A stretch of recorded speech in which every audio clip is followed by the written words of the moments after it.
I say, Brian, look, 3 rows down. What? Is that Tom Bosley? What would Tom Bosley be doing on a train in Switzerland? I'm almost certain. Tom! Did he look? I don't know. Well, if I yell, you have to watch. Tom Bosley! No, it's not him.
Born in Chicago, Illinois, Thomas Edward Bosley, best known as Tom Bosley, was the son of Dora, née Haman, and Benjamin Bosley.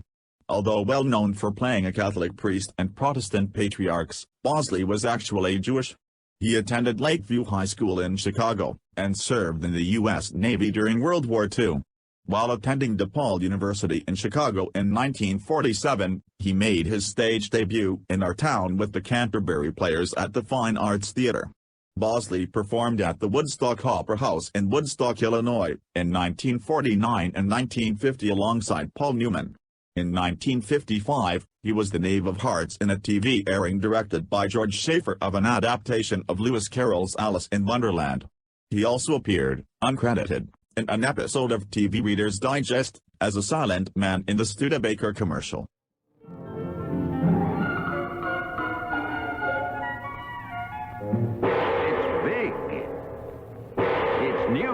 It's the big news in the low-price field. The big new Studebaker.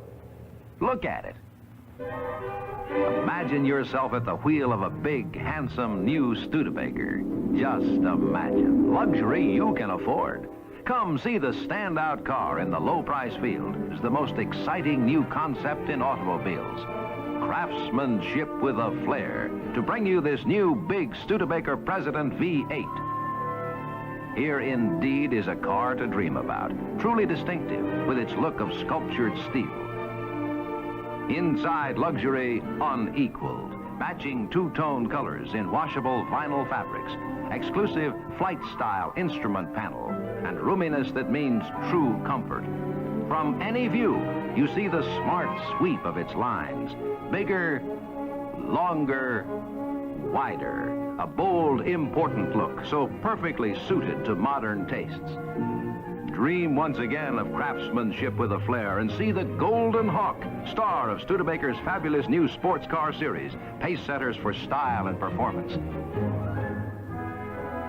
Go ahead, get in. See how Studebaker's Golden Hawk sets the pace for interiors, too, with smartly functional soundproof sealing, decorator-keyed colors and fabrics, specially designed flight view instrument panel. It's the only 5-passenger sports car in volume production. And now let's talk performance. Put her in gear, let her roll, and open her up.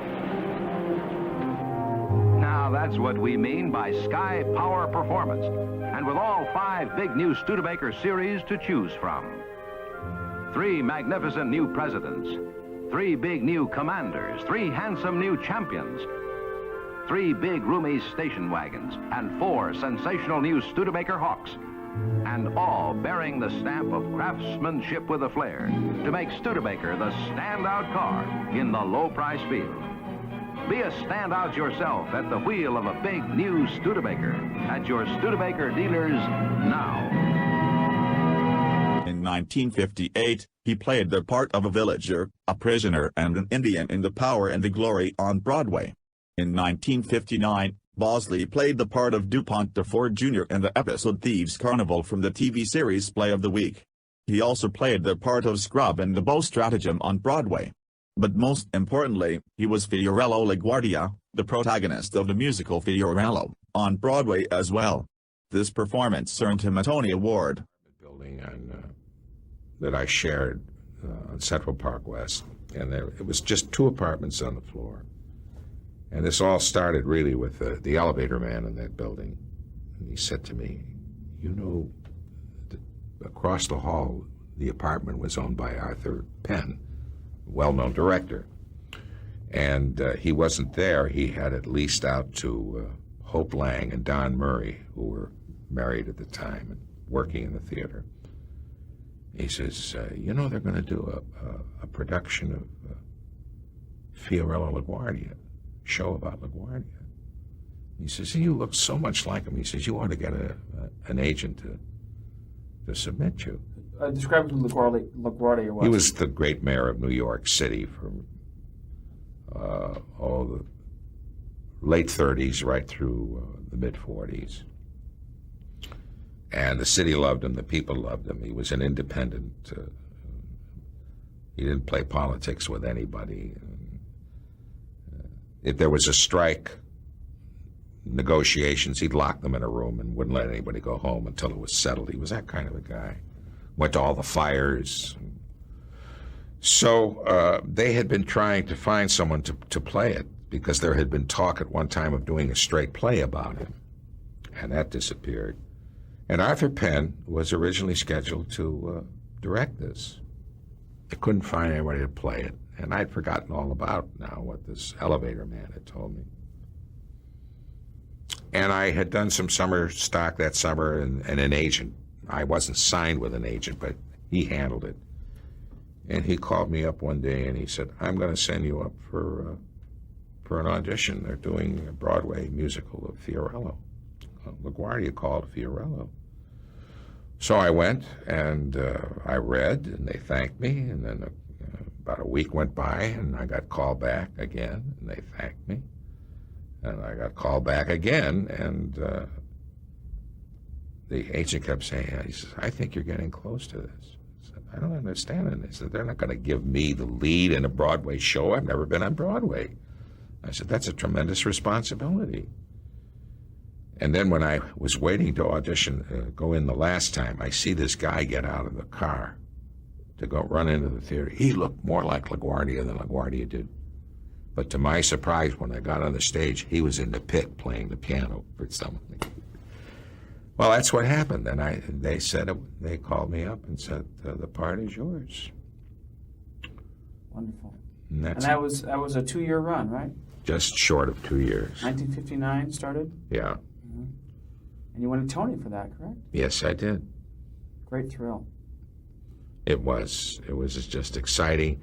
And it was exciting in more ways than one because it was probably the healthiest time on Broadway in, I don't know how long before, or certainly since there hasn't been a time like it.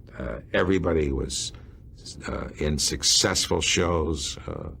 There was a kind of excitement in the theater that I think that every actor wanted to be a part of.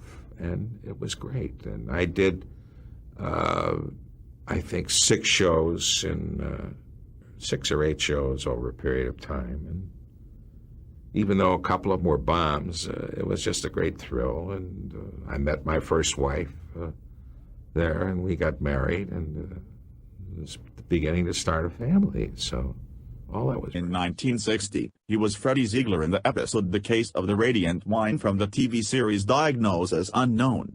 He was also Throttlebottom in the TV movie by Burt Sheavlove The Right Man. In 1962, he played the part of Fred Cooper in the TV movie Focus by Fielder Cook. He also played the part of Teddy Brewster J in the TV movie Arsenic and Old Lace by George Schaefer. During that same year, Bosley also was the assistant of D.A. Ryan in the episode The Man Who Wanted to Die from the TV series The Law and Mr. Jones. In 1962 he played the part of Izzy Einstein in Nowhere to Go But Up on Broadway. 1963 was a busy year for Bosley. First of all, he played the part of Tony Colombo in the movie Love with the Proper Stranger by Robert Mulligan. I was introduced in that. And the irony of that picture is that the entire picture was shot in New York, except my part. And they brought my wife and I out. I think we worked for about a week. It was a great experience, wonderful. I was being introduced in that picture. Who else is in the cast? Natalie Wood and Herschel Bernardi was in it. Another one of my ex-understudies, Harvey Lembeck, was in it, and of course Steve McQueen. And it was a very good picture, well received. She was just a doll, wonderful gal. Natalie Wood? Yeah. She was in the process of finishing a relationship with Warren Beatty at the time. And the show finished on a Friday. I actually finished on a Thursday, and I was to fly back. No, it was on a Friday. Fly back immediately because I was doing Sherry Lewis's show in New York that Saturday. So it was a Thursday. So we were all ready to go to the airport, and Natalie's secretary calls at the hotel. We were at the Beverly Hills Hotel. She says, "I've changed your tickets to tomorrow morning. That's why Miss Wood would like to take you and your wife out to dinner." So my wife and I and Hope Lang was going with the producer who died in that most unfortunate accident. He won the Oscar for To Kill a Mockingbird. Alan Pakula. Right. Beat you. Alan Pakula, who was going with Hope Lang at the time, and my wife and I, and it was at the place they just tore down, right over here on Beverly Chases. And we were there. It was like 7 o'clock, and no Natalie. 7:30, 8, 8:30, 9, and they bring the food. We start to eat. She came in at about 10:30. She had gone to the airport to say goodbye to Warren. And she just couldn't have been sweeter. She didn't play too much upon what she just went through. And sent me a couple of lovely notes later on when we were back in New York. And when the picture came out, she was thanking me for what I did in the movie. And so we just, we got along just famously. Come on, sit down. You're just in time for a cup. Oh, no, really, I couldn't. I just... How's your mother? Oh, she... Sit down. Bye-bye, everybody. Have fun. Don't be down in the truck, I'll break your head. Oh. I didn't see her all week, so I seen your sister and I asked her. She tells me it's a virus or something? Poveretta. Every day it's something new, huh? Well, they couldn't, find anything. They took all the tests, but she still got this, pain. Come on, sit down. I'll get you a cup of coffee. Your other sister, how is she? She out of the hospital? Next week, I think, we hope, Ask him would he like a piece of cake or something. Would you like a piece of cake or something? No, I just can't. Oh! That's okay, it's okay. Peccato. Presto, la scusa. It's all right. Speriamo non ci sia bruciato piuttosto. No, it's...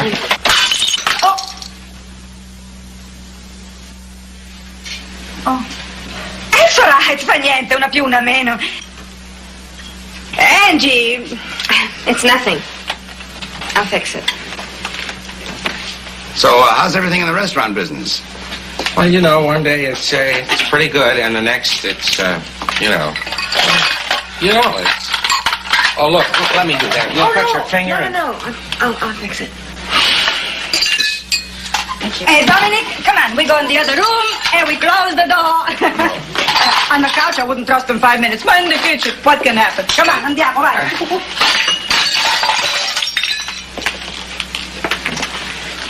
Why don't you sit down? You just sit down.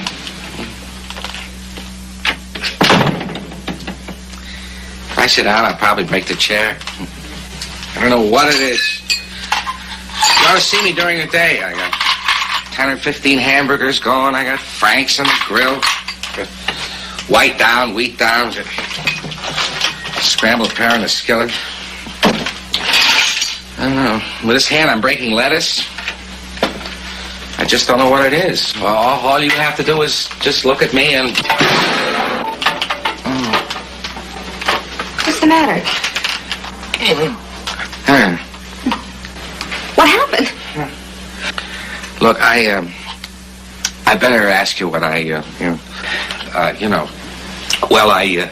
anyhow, the thing is that they are having this dance, like a dance, over at the Sons of Garibaldi, and I thought that, you probably got a date already, probably. The Saturday night? This Saturday? Tomorrow night? I knew it. Well, listen, it's, okay. Well, good night, everybody. Hey, where you going? What's your hurry? Well, listen, with the kind of help you got to put up with these days, you're out of business in a couple hours. I'll see you, Don. Julie, it's good to see you, Mrs. Garcia. Come again soon, eh? Listen, I'm sorry about... Oh, that's okay. Next time. Listen, what are you doing New Year's Eve? It's only 9 months away. I'm kidding. I'm joking. It's a big joke, huh? I'm a big comedian. Well, listen, good night, Angie. Good night, Anthony.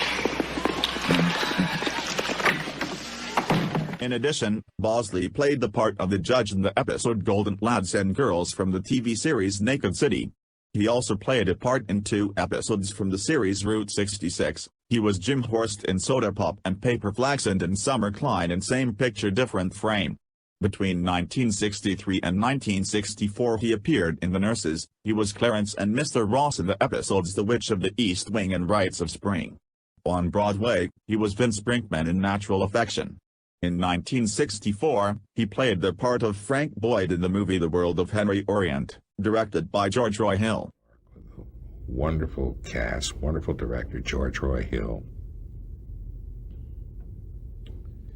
And they had offered me this part, and I read the script, and I said, oh, come on, I'm too young for this. Guy's a husband, he's got children and a child, I said, this is looks to me more like a Joseph Cotton kind of thing. Because I was still in my 30s, and much younger, not much younger, but maybe a little too young to be Angela's husband. So they were shooting the film and never shot the part. Finally, they came back and said, no, you're the one we want. So you start next Monday. Okay. Now that Saturday night, my wife and I go to the theater, and sitting next to me is Steve Lawrence and Edie Gourmet. And at intermission, Steve says to me, he says, did you and Peter Sellers have a fight? Peter Sellers was the star of the movie. I said, what are you talking about? He says, well, he's sitting right next to you and you haven't said a word. And I said, I haven't even met the guy. He finished today and I start Monday. So he introduced us, and I didn't recognize him because it was soon after he had his heart attack and he had lost a lot of weight. So what I'm really trying to say is you go through a lot in this business, and then you say, well, who's in the picture with you or who's in the show with you? And you tell them, well, how was it to work with him? No, I never met him, They finished before I did.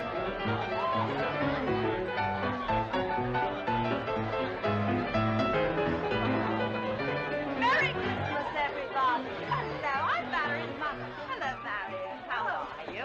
Miss Gilbert, isn't it? This is Mr. Boyd. This is Mrs. Gilbert. How do you do? And this must be Lucy. I knew it. Yes, won't you all come on in and have a drink? It's so sweet of you to spend. Darling! How perfectly lovely that you could come. We have some absolutely fascinating people for you to meet.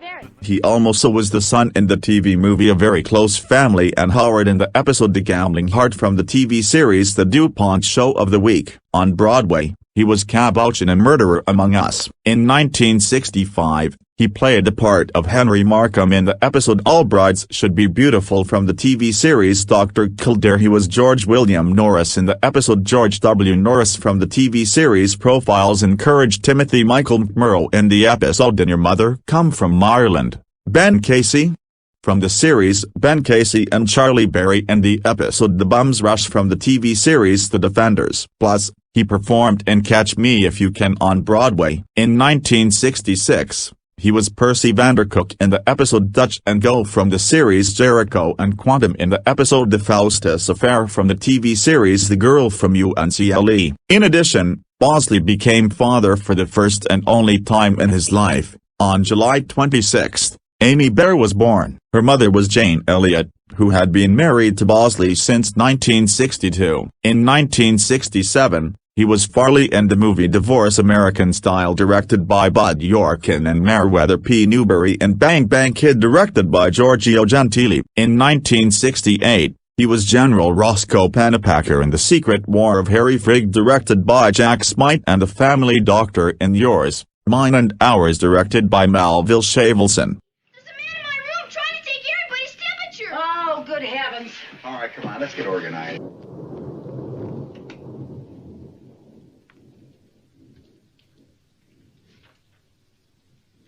Oh, you found him, Doctor. No, that's not him. This one doesn't have a temperature either. Oh, but that's Philip. He's the one that's sick. Pulse normal, blood pressure normal, temperature 98.6. In medical school, they told us that means healthy.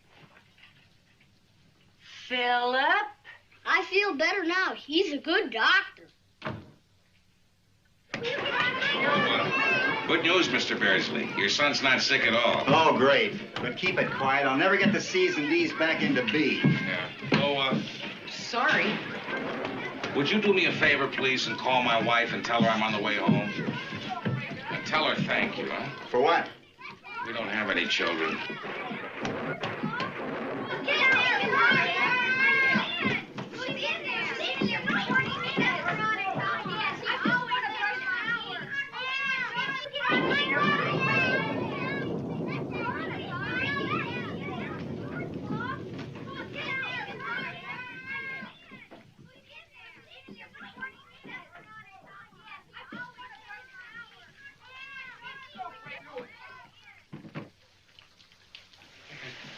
Is Mr. Beardsley's new house?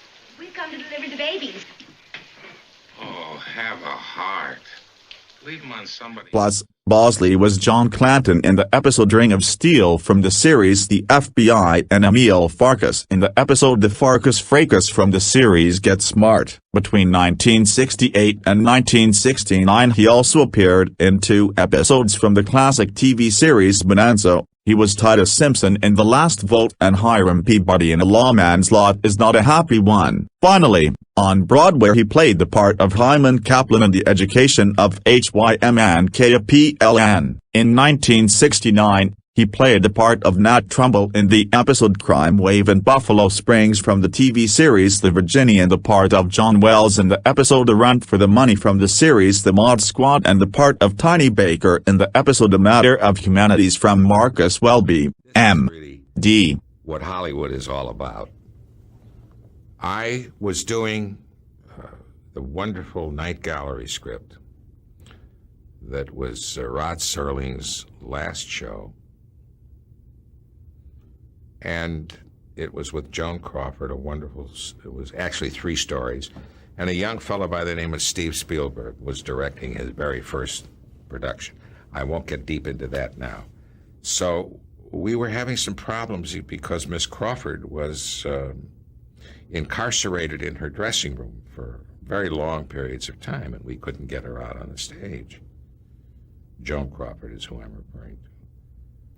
So the producer of Welby calls up the producer of Night Gallery, and he says, "We got a real problem." He says, "This is the last day of principal photography, and this actor that was supposed to work today was in an automobile accident, and we're getting ready to do the scene in a couple of hours." He says, "You got Tom Bosley over there. Is he busy right now?" And they said, "Probably won't. You can probably have him because I got a feeling he's not going to work for another 4 hours." And they sent me 16 pages of dialogue. And I somehow managed in 2 hours. And when I walked on the stage, Robert Young said, "What the hell are you doing here?" I said, "Don't let it upset you. I'm not going to be here very long." And we did the scene, and then I went back. And he paid me 2 weeks' salary just to do that one thing, that scene. Wow. And that was your only appearance? Only time I was on the show. And oddly enough, Brolin, Jim Brolin, his first job of any consequence was playing my son on the Western, the Virginian, a comedy. Between 1969 and 1970, he was Bob Landers in 18 episodes from The Debbie Reynolds Show. 2-year guarantee. The show is coming on the air in September. And in October is the end of the advertising of cigarettes on television. First show, one of our sponsors, as I believe it was Philip Morris. And she, in conjunction with her PR guy, come out right after the show and say, "I quit. I will not work with a cigarette sponsor." And the oddity is the headline in the TV section of the Chicago Sun-Times said, "Debbie's show goes up in flames." And my mother called me and wanted to know I was hurt in the fire. But they canceled it. You know, they let her do I think we did 13. 17. 17. Right. 17 episodes. Yeah, and they took away her deal. Describe Debbie Reynolds for us. What talents does she bring to the table? Tremendous energy. Tremendous work ethic. A great deal of her life has been consumed with bitterness. It's hard to go on with your life when you were America's sweetheart and your husband walks out on you for Elizabeth Taylor, you know. And, but all through it, she raised her kids. She had a husband, Harry Carl, who was a consummate gambler, lost much money. His family had been in the shoe business and made a lot of money. And when he died, there were debts, when I can remember, approximately over $500,000. She went to work, paid off all of his debts. She had a home in Palm Springs. As a matter of fact, a friend of mine bought it. So she made some money on that. And she went to Vegas and she started working. And she's been doing that for a long time. She tried to save a hotel. She opened up, has been instrumental in trying to open up a museum with, you know, costumes and wardrobe. While we were doing the show at Metro, I'm not going to mention names, but the studio was sold. And about 2 days after it was official, about a half a dozen limousines pulled up in front of the wardrobe department and just ripped out costumes and gowns and things and threw them in the back seats of these cars and just drove off. She saw this, and that's when she said, that's got to stop.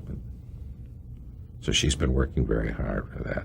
She's very active in charity. She's a part of a group called the Thalians, which... Between 1969 and 1971, Bosley appeared in the TV series Night Gallery. He played the part of Sidney Resnick in The Cemetery, Eyes, Escape Route, and the part of Jules Kettleman in Make Me Laugh, Clean Kills, and other trophies.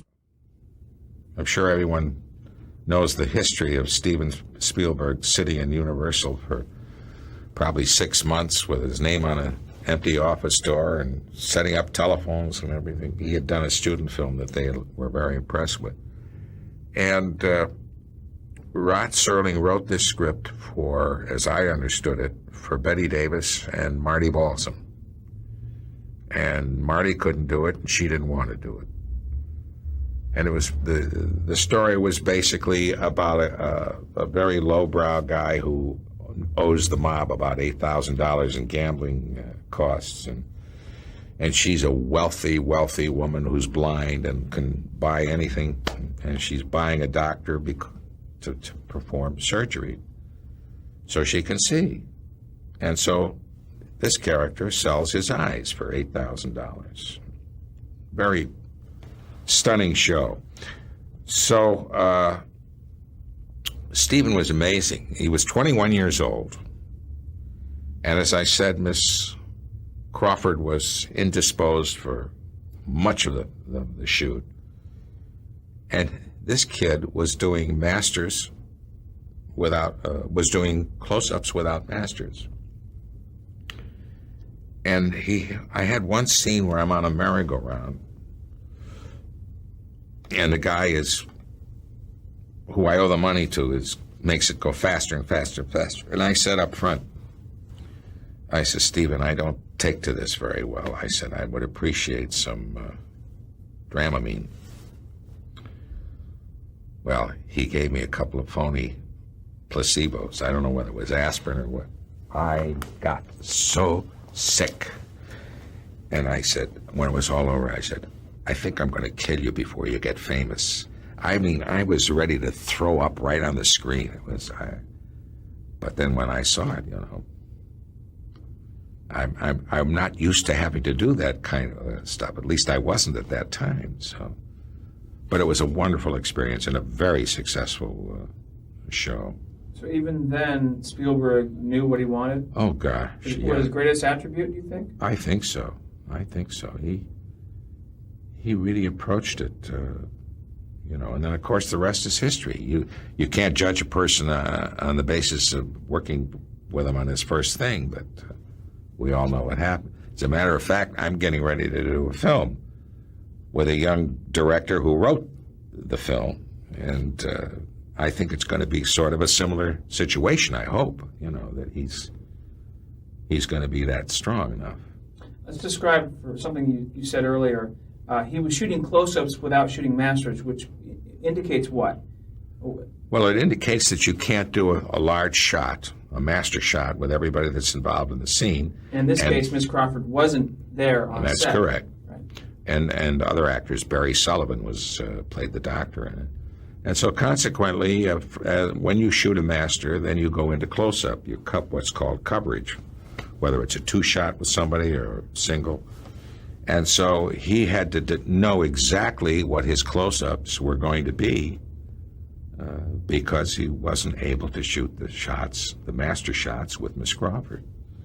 And what actually ended up is she did a lot of voiceover, walking around on the set and having her voice being heard, describing what she was doing.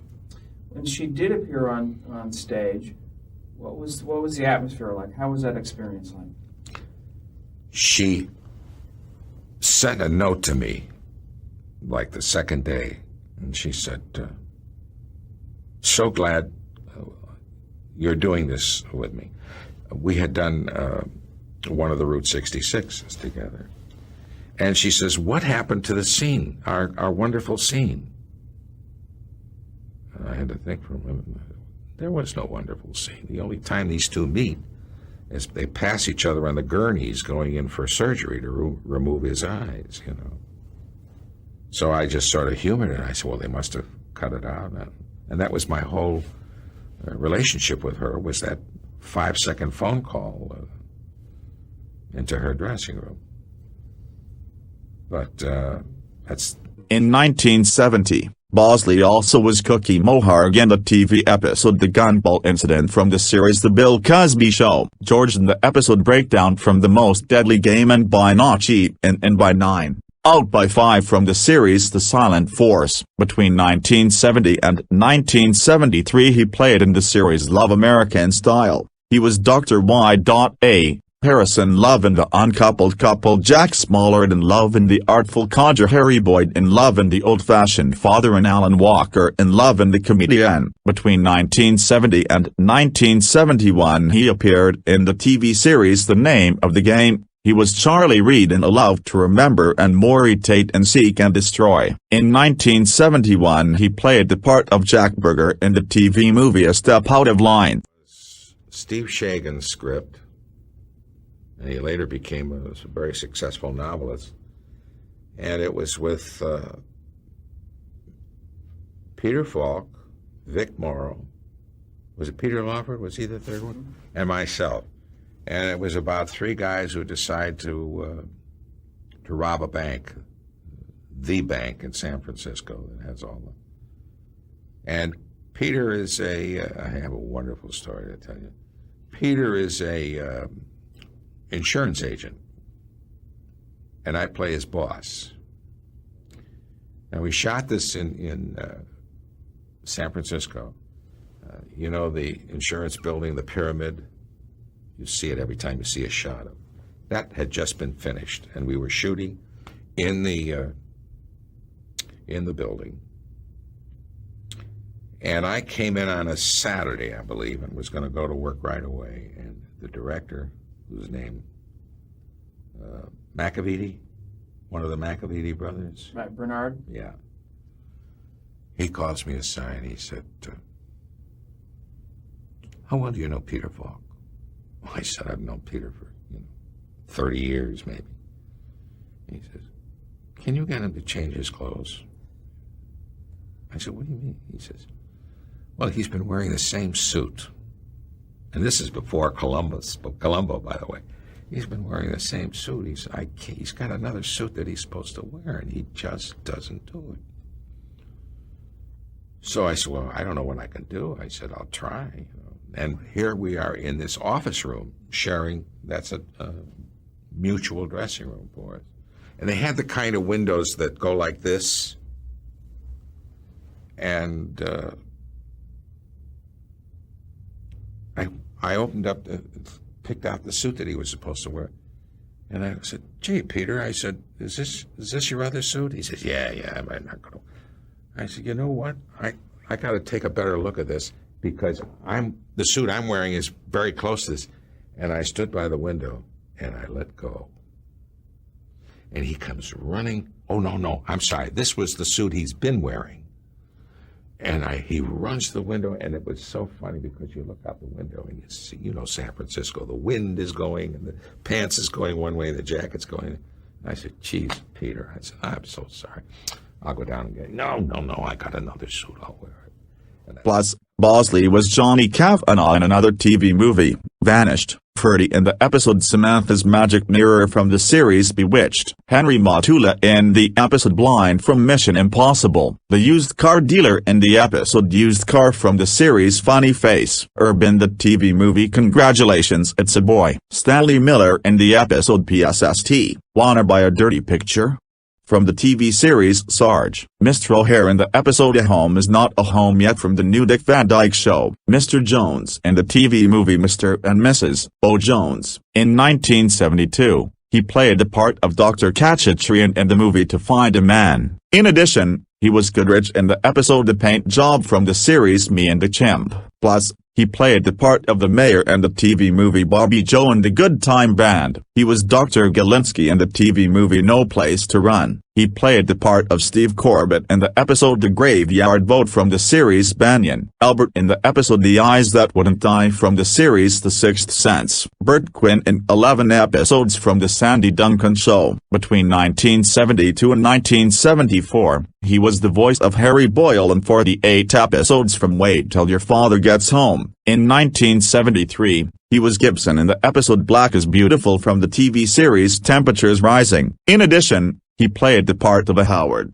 but not the most famous Howard he played, not yet. He was Howard Sperling in the episode Judgment from Medical Center. He was Congressman Lantis in The Congressman's Son from The Paul Lynde Show. Dr. Tasco in the episode Maud and the Medical Profession from the TV series Maud. The Preacher in the episode The Lodge from the TV series A Touch of Grace. Axel Sullivan in the episode Gang More from the series Chase. Dave Barker in the episode Joyride to Nowhere from the series Tenafly. Sam Hamilton in the episode Freefall to Terror from the series Macmillan and Wife. Judge Harper in the TV movie Miracle on 34th Street. Between 1973 and 1976, he appeared in the TV series The Streets of San Francisco. He was Sir Eddie in the pilot movie, Eddie Colin in the episode Going Home, and Eddie Clark in the episode Dead or Alive. In 1974, he was Al in the movie Mixed Company, directed by the same Melville Shavelson. In addition, he played the part of Harold in the TV movie The Girl Who Came gift-wrapped by Bruce Bilson and the part of David Mason in the TV movie Death Cruise directed by Ralph Senensky. Between 1974 and 1984, he played one of his best-known parts, the part of the famous Dad Howard Cunningham in 255 episodes from the cult series Happy Days. This part owed the actor a nomination at the Primetime Emmy Award for Outstanding Supporting Actor in a Comedy Series. An attempt to roll it off of Love American Style, of which Ron Howard, Anson Williams, and Marion Ross were in that episode, and it didn't sell. The network wasn't interested in it. But when American Graffiti was made, and Ron scored so big in that, that's when they decided to do it. Now, I had just finished Sandy Duncan's second series. She had two series in succession, one interrupted by her eye surgery, and then they changed the whole concept, which was a mistake, and did the second, and I played her boss in that. The casting director apparently had thought that I was going to be perfect for Happy Days. And so I was in New York hosting the 20th anniversary of City Center or something like that.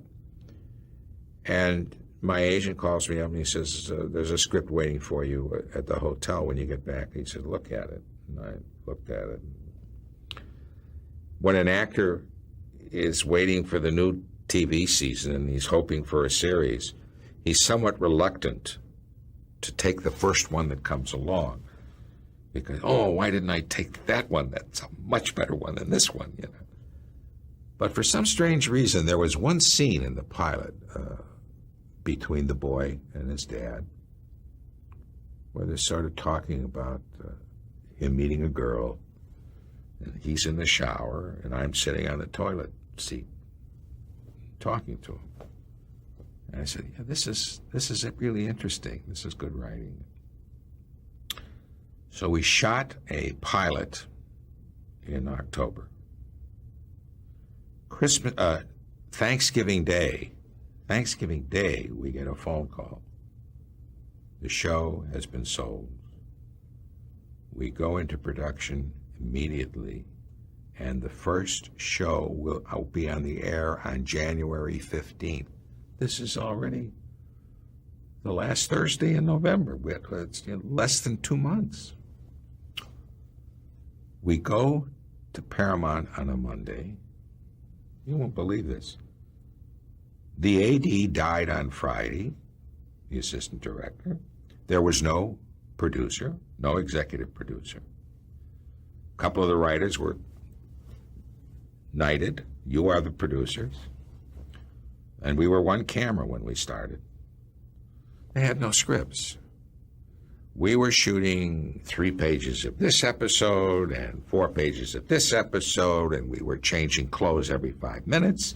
Pages were coming under the door, and it was really hysterical. It was, I mean, somebody should do a special just on how that show came to be. Why was it so disorganized? Because we had no time. They wanted us to get ready and get on the air.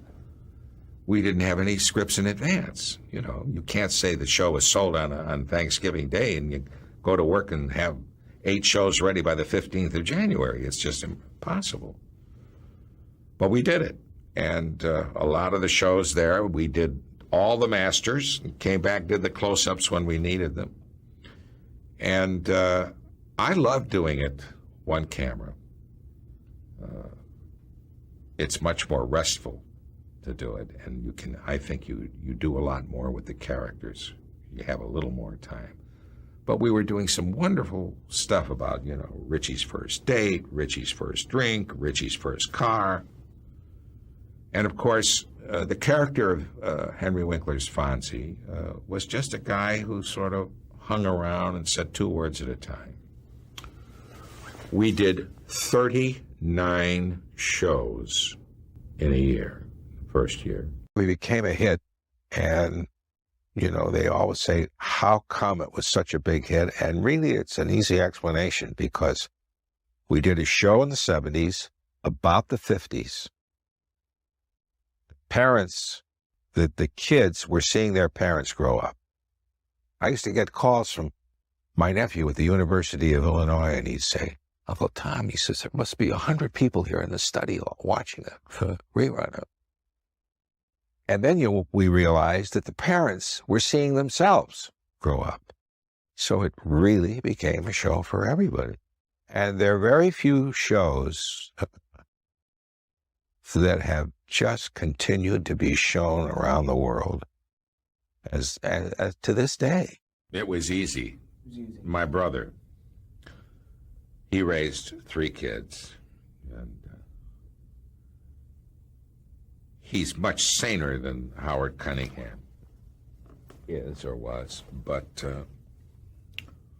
his approach to raising a family was something that I thought was very worthwhile.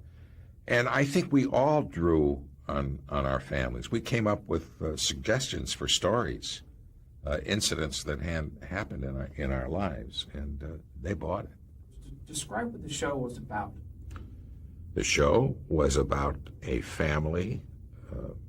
Although the show was shot in the 70s, it was about a family being parents raising their family in the 50s, and a time that was less tumultuous, certainly more so than the 60s. And since it was the 70s that the audience was seeing it, they had a chance to forget about the 60s.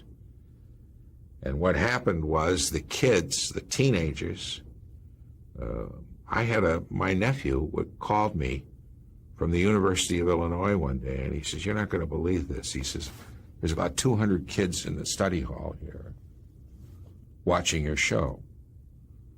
Then I realized the kids were watching their parents grow up, and the parents were watching themselves grow up. And that was the key to the success of our show. People used to write me letters, and once in a while I still get them. I wish you were like my father. And I tell them, I said, no, you don't. Because you see, in television, I'm a good father because somebody writes the words that I say each week. But when I go home to my family, I have to ad-lib 24 hours a day. But the effect that the show had,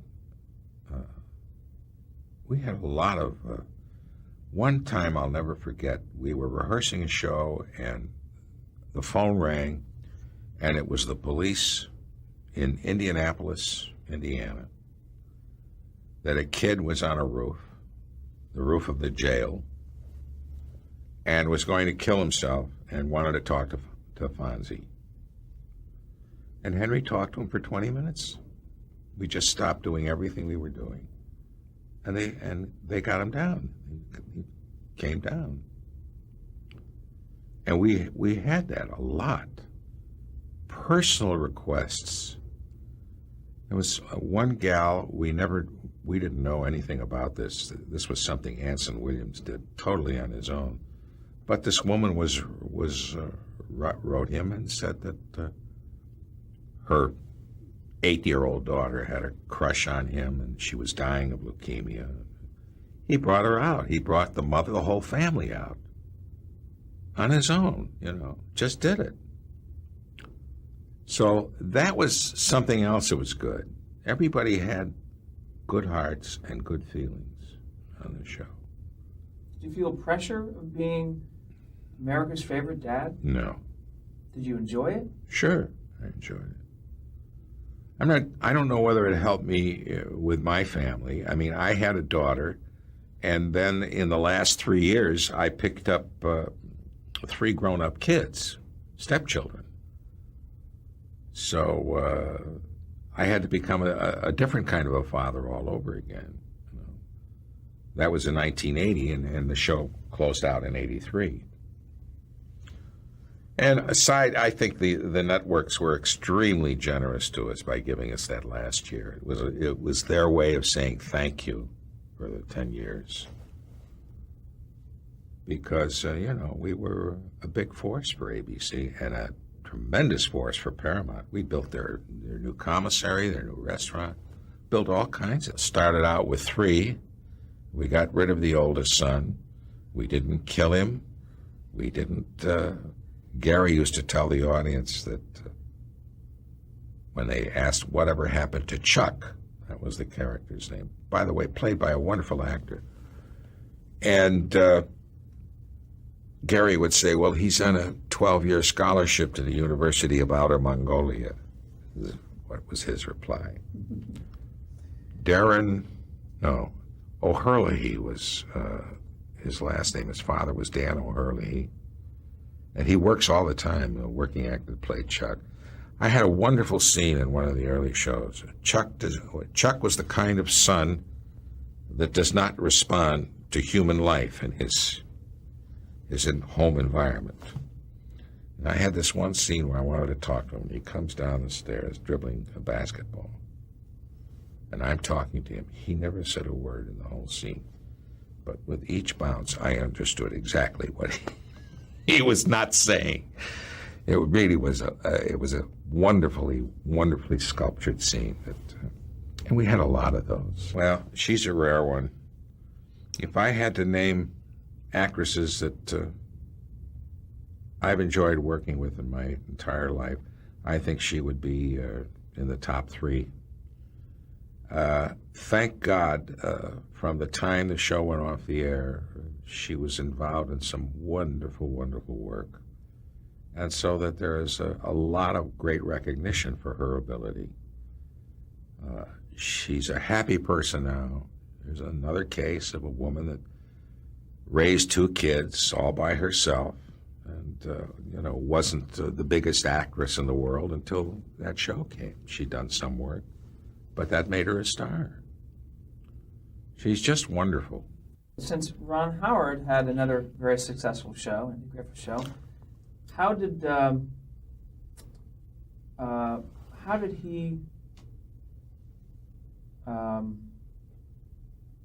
what did he bring to the show that was different than the rest of the young actors? Well, experience. Henry had done maybe 1 or 2 television shows.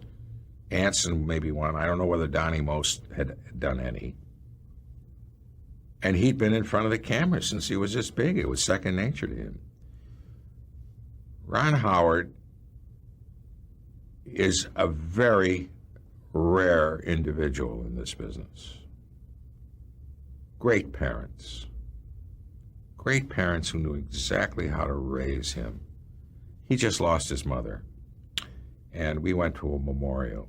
And it was just the most beautiful thing you could imagine, because it was a celebration. And that's the way he and his brother were raised by these people. Just wonderful. And his mother was an actress at one time. His father's an actor and a writer. It's all there. But he was Mr. Regular Kid. He went to public high school. He married his childhood sweetheart. I mean, he was the storybook that you don't find in L.A. He's the storybook you find in Keokuk, Iowa. You know what I mean? And he just permeated never flaunted his position. We were all equals on this show. I want to keep going down the cast. Erin Moran. Erin, she wasn't in the pilot. They didn't like the girl, and they brought Erin in, and she was wonderful. She was perfect. But as Erin grew up, there were a lot of problems in her personal life and with her family.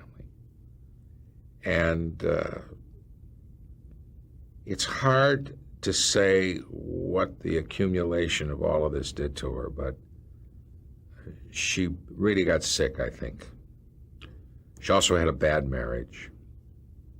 And she sort of disappeared from the scene. There was an article that was purported to have been written by her in one of the magazines, one of the Star or whatever those terrible things are, in which she made certain assertions and accusations that none of us ever believed a word of it. When we did a return to Happy Days, if you want to call it that, which was about not too long after we were off the air, maybe 5 or 6 years, and she wouldn't appear. And all we said all during the thing is, Erin, we would look right in the camera and said, "We're sorry you're not here, sweetheart. We miss you very much," and this and that. You know. When Nick at Night put our show back on the air, Marion and I and Erin went to New York for some press and a party. And Pat Morita, I think, was there. And this was a wonderfully different gal. This was a gal that grew out of all the problems. Happily married to a wonderful guy. We flew back together on the plane, sat next to each other, and she had a Bible in her hand almost the entire trip and was reading from it. And I would kid her and say, you know, they haven't cast all the parts in that yet. So. And she got her life straightened out, and she's slowly trying to get back into acting, but it doesn't mean as much to her as she thought it did when she was a kid, because kids get bulldozed into it sometimes, which Ron Howard never had to worry about. He never got pushed into it. And Ron knew before we ever started Happy Days that he wanted to be a director. He just knew that. Was it that evident on the set of Happy Days? Oh, well, sure. Well, he was going to USC at the time. And then when our schedule got so busy, he switched over to a school out in the Valley.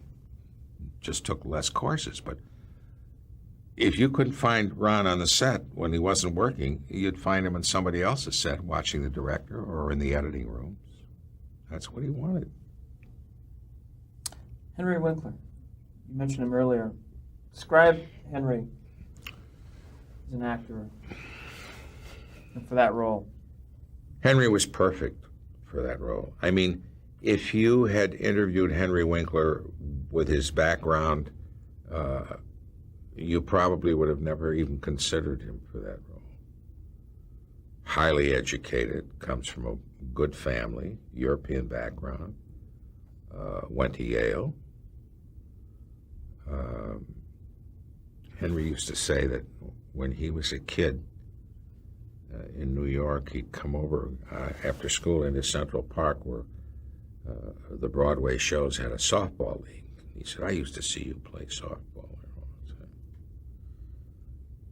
Henry is dedicated, hardworking,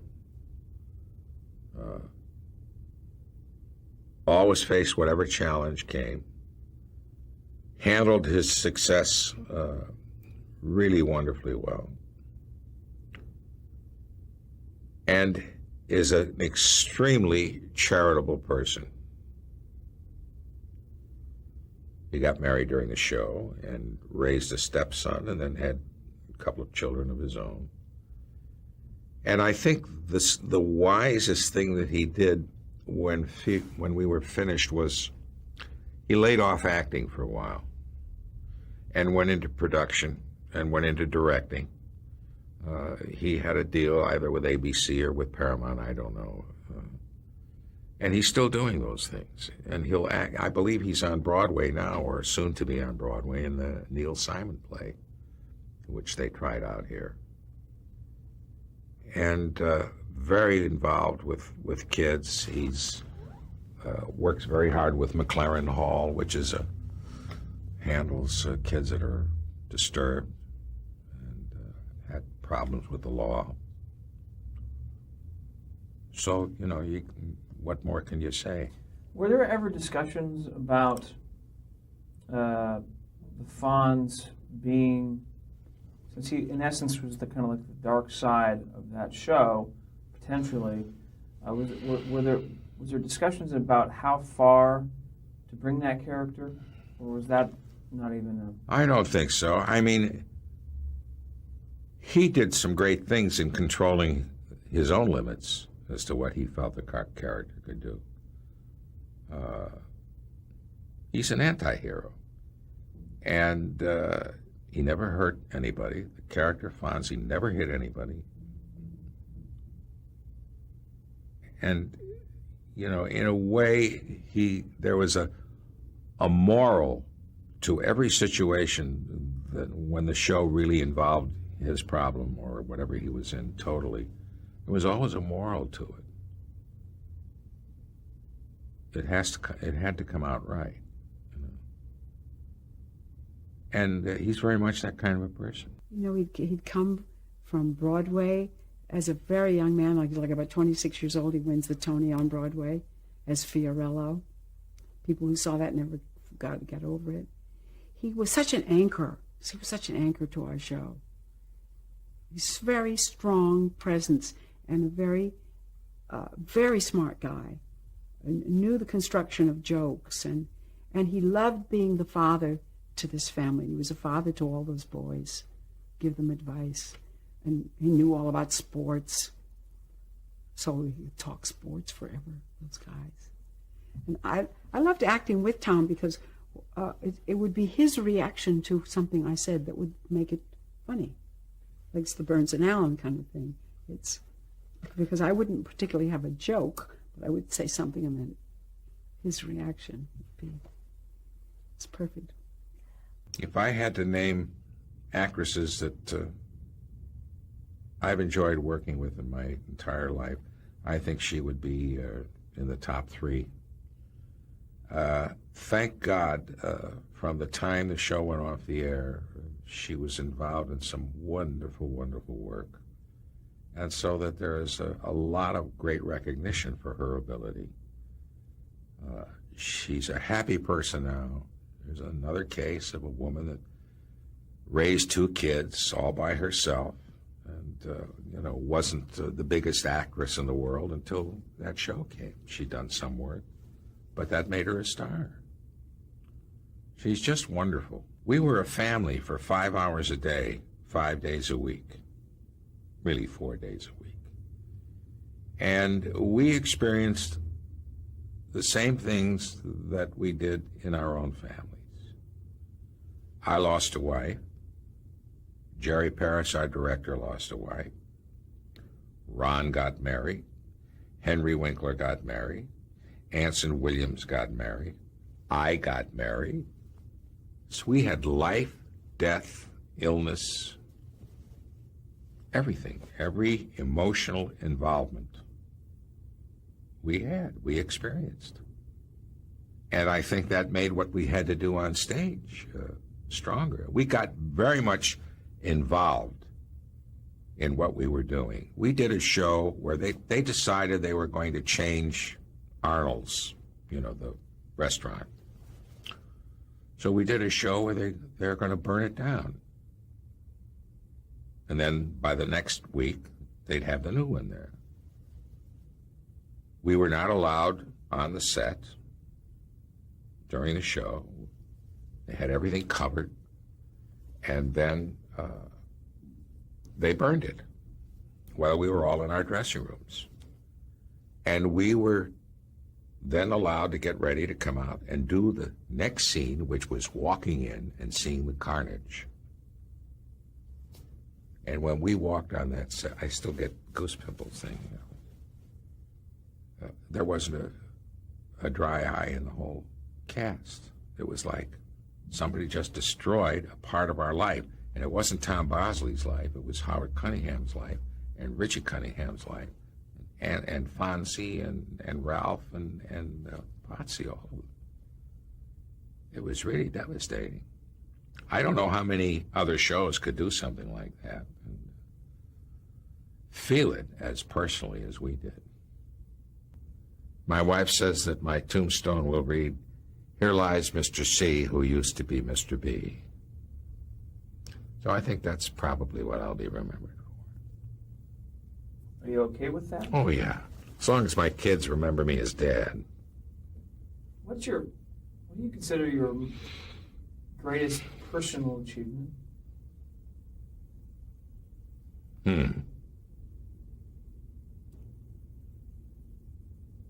Boy, that's a tough one. I don't know whether it's a achievement of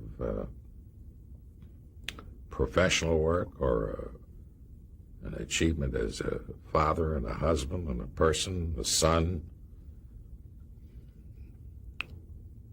I think that I would consider the fact that I've gone through life without hurting too many people.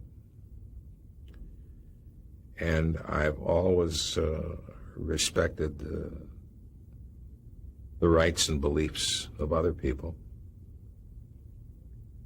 And I think that's an achievement because I don't really see too much of that today.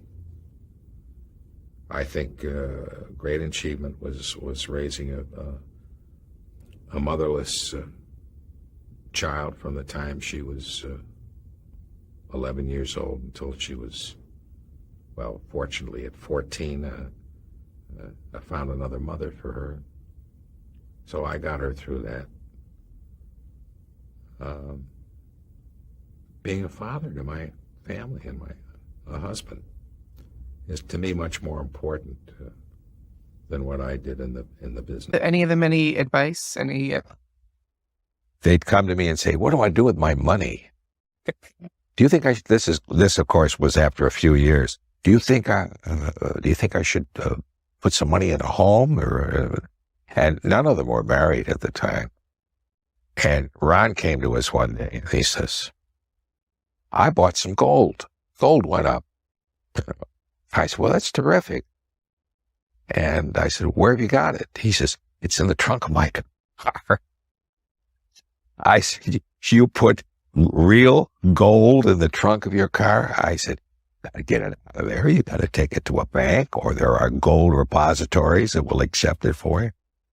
So he learned in a hurry. Goodness. Of course, today I'm sure he knows, he's a multimillionaire. I wonder where he keeps his gold now. Yeah, right. Taffy called, couldn't sleep. Liza called, says she loves you. Hey, she loves you. Taffy still can't sleep. Cheryl, look for my earring.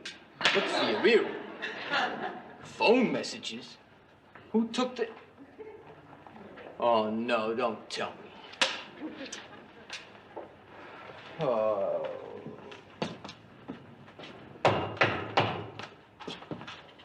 Come on out, Mr. C.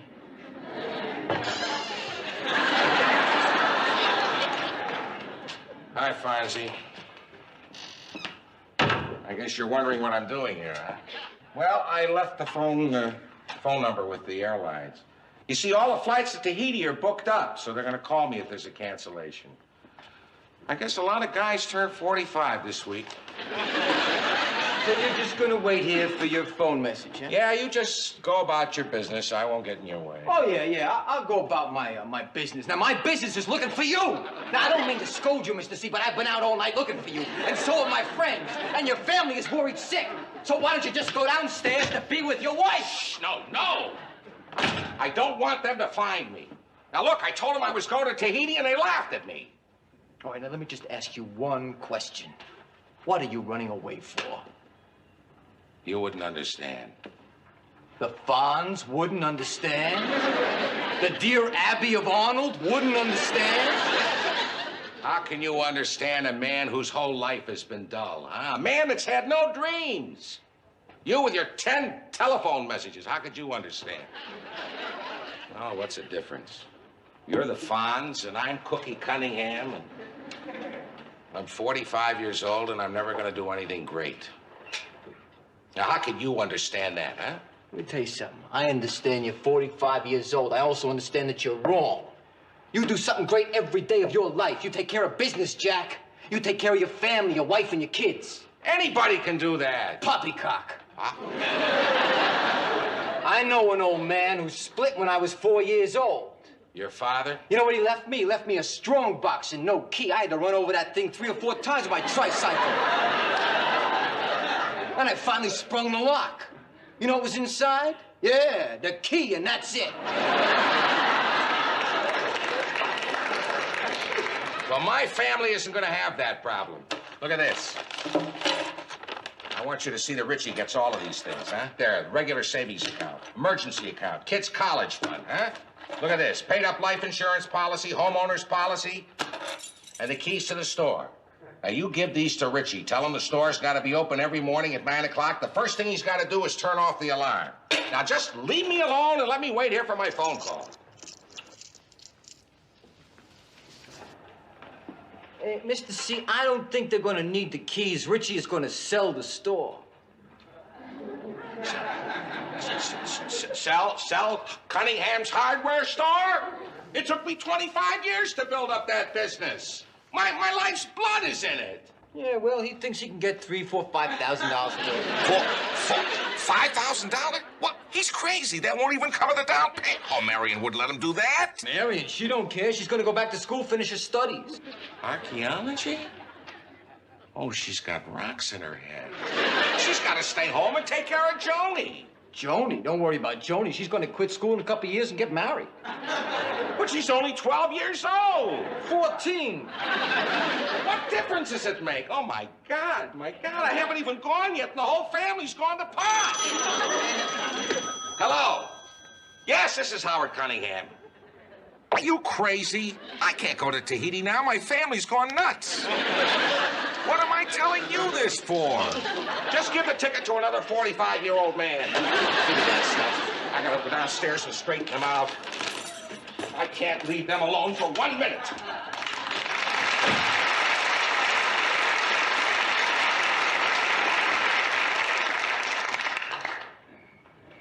Thanks, Fonzie. Hey.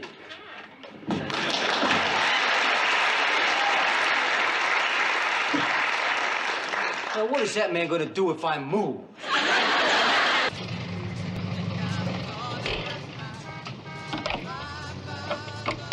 Oh, miss, I'm not having it. Miss?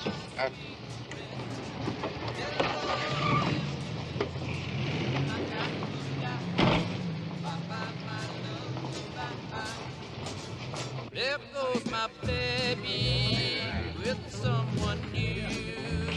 She sure looks happy. I sure am blue. Excuse me. Aren't you Fonzie? Yeah. Aren't you Cunningham's father? Yes. Can we talk? Hey, Ralph. Come here and hold up chorus for a minute, will you?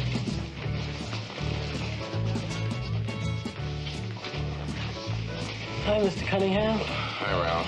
Hey. So? I'm looking for Richie and Potsy. Have you seen him? I don't know. You don't know? Well, I know, but I don't know. You know what I mean? No. No. It's like an unwritten law. Whenever a kid's old man comes looking for him, you don't know where he is, whether you do or you don't. Can you dig? Look, Fonzie, I'm not looking for Richie in order to punish him. It just so happens to be late, and his mother and I are concerned about his safety. What? That's nice. Well, thank you. Now, I'd certainly appreciate it if you tell me where he is. All right. Pretend you're not talking to me. Turn around. What? Turn around. You're up at the lake watching the submarine races. What submarine races? Hey, cool it. Will you sit down? I got my reputation to keep up. What submarine races?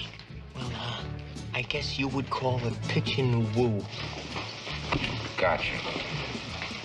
Thanks, Fonzie. Now, don't turn around till after I leave. Oh.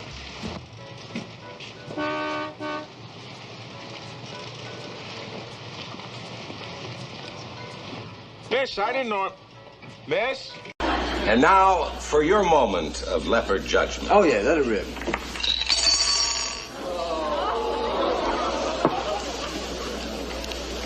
A black marble. Someone has blackballed Cub Fonzarelli. Somebody blackballed me? Somebody put a black marble in there for me?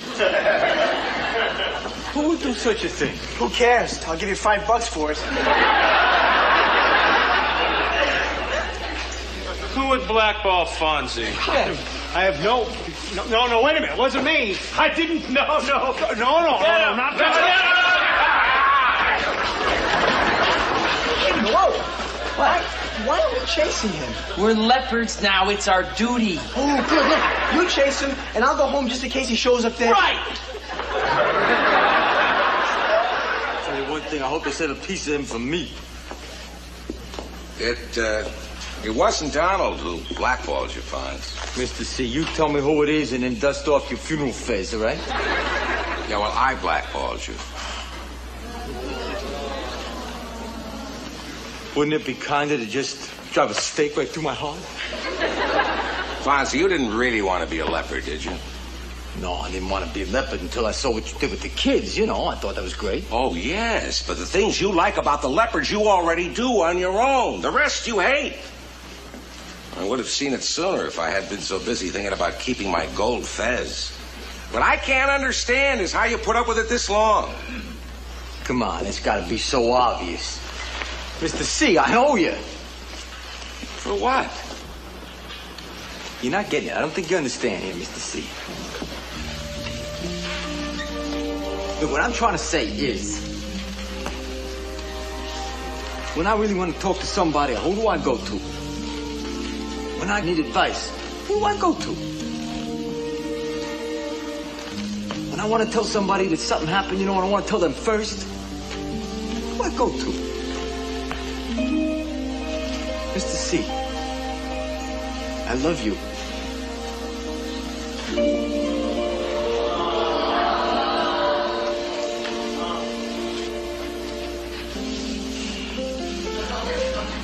You know what I'm thinking? You want to lower my rent? No. No, I was just thinking about the first time I ever met you, Fonz. You were sitting on your motorcycle in your leather jacket and a ducktail, and I said to myself, why would I want to know this person? I mean, he'd be a bad influence for my children. You said that? Yeah, but I was never more wrong in my entire life. Except maybe putting you in that bunny suit. See, Fonzie, I'm a lot like, a little like you in one respect. It's sometimes very difficult for me to tell somebody else how I feel. And, well, Sir, don't start now. I don't have my hanky. Listen, okay, I can dig it. I'm blackballed. It's just when you have one of these bashes again, remember that the bunny suit fits me. Can you do me a favor? Sure, anything. Drive me home. I hopped over here.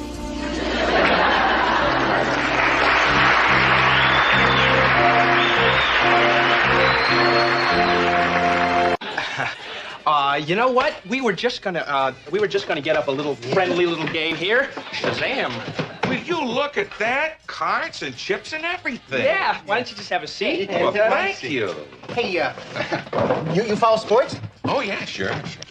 Oh, look, I bent a card. Oh, you ruined the deck. Gee, I hope you've got another deck. Just happen to have one right here. Oh, will you look at that? This must be my lucky night, huh, Richie? Right. How about a little 7-card high-low? Let's play poker. Okay. Ante? Red one? Yeah. High-low. Let's see. Oh, I'm just gonna watch my dad. Watch Dad win. Yeah, let's see that. 8, 10, king, 7. Dad, I thought the idea was to win the money back. Patience, Richard. Ryan, what are you doing? I thought you were going to let him win and then take him in the big pot. He should have won every hand. He's worse than his kid. Hey, Mr. Cunningham, the cards are getting cold. Oh. You guys are just too hot for me. He wins again, folks. Wins big. Listen, you know, it's almost dawn. Why don't we speed things up a little bit and raise the stakes, huh? Yeah, sure. Yeah, why don't we? Why don't we double them? Why don't we triple them? Just for fun. Well, why don't we say no limit? Oh, well, now, I don't know. All right. That's all right. And I'll tell you what, instead of using these cards, why don't we use these? Hey, look, he carries cards, too.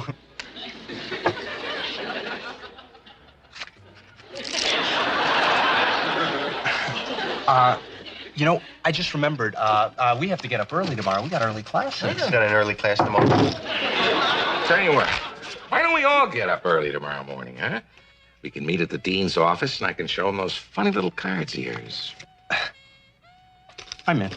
I'm in. All right, gentlemen, the name of the game is 5-card draw. Jacks are better to open, and may the best man win.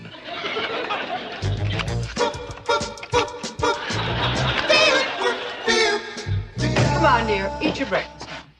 Where's Dad and Richie? They had an errand to run.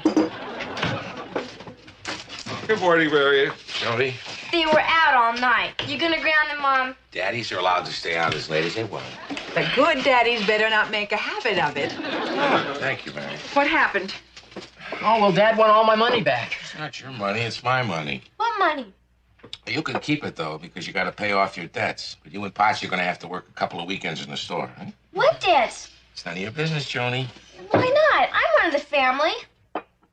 Say, you know, it's getting late. Why don't you go to bed? I just woke up. Oh. Well, in that case, you stay up and I'll go to bed. You can't go to bed. Today... Oh, Roger. Oh, come on, big guy. Pull yourself together. It was so beautiful when he took her in his arms. It was like a storybook. I know, but listen, you've got to stop crying. The tears are running down your nose and into my champagne glass. No, but what's amazing is that 10 years ago when we first met, I was going to pound you in some alley, huh? Yeah? And here we are at your sister's wedding. Richie, Danny. Wouldn't it be lovely if someone made a toast on this happy occasion, Howard? Come on, Howard. Well, what can I say? Both of our children are married now, and they're starting out to build lives of their own. And I guess when you reach a milestone like this, you have to reflect back on what you've done and on what you've accomplished.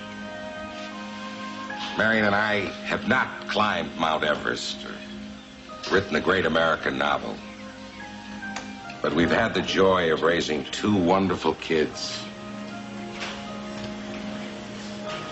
and watching them and their friends grow up into loving adults. And now, we're going to have the pleasure of watching them pass that love on to their children. And I guess no man or woman could ask for anything more.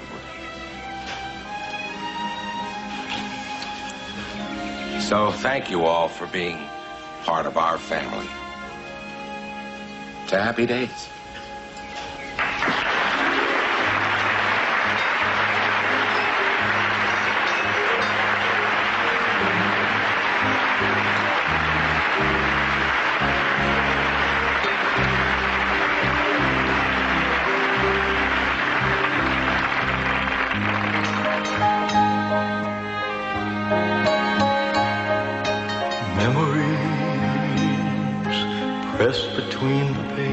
corners of my mind. Memories sweeten through the ages just like wine. Quiet thoughts come floating down and settle softly to the ground like gold of autumn leaves around my feet. I touch them and they burst apart with sweet memories. Sweet memories.